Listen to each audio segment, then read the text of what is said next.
Sabi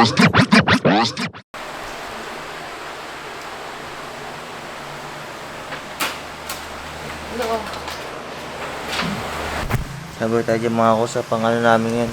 Pangilang ako natin bakasyon? 7?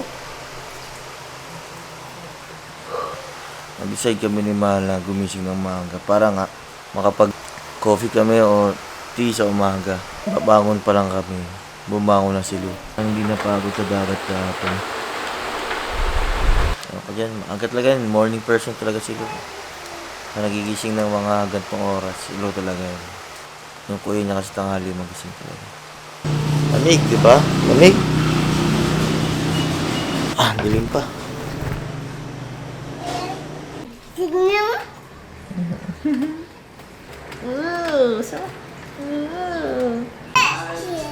Umakbang na!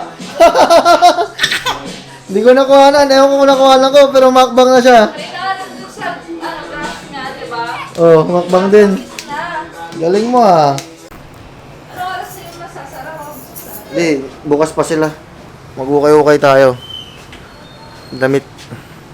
May monkey, may monkey. Monkey ko? Monkey, oh, monkey ka talaga. Oo. Bigat mo kaya? Monkey ka.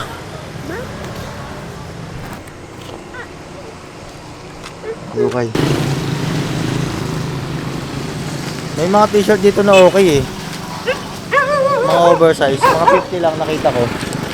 50 lang. Dito banda. Ate, pwede ka mag-hello. Hello. Ay, De La Peña. Malaki po ba discount pag may De La Peña rin apelido? De La Peña din po kayo? May De La Peña sila. Say, kanta. Lu, tawag ka ni Daddy. De. Sabi mo. De. Daddy. De. Sabi mo. Ayun yun na. De. Next year po may mga next year po bibili ako ng mga pangbata. Ay, sige po. Thank you po sa free short. Wait lang po. Minsan lapis at papel ang mas madaling kausap. Sakit sa ulo, ang sabi ng iba ito'y sakit sa utak. Ayun yung short. Kada gabi nagmamadali na makarating sa... Nakatapos mo magano eh, ukay-ukay. Sino yung bata mo, mahal?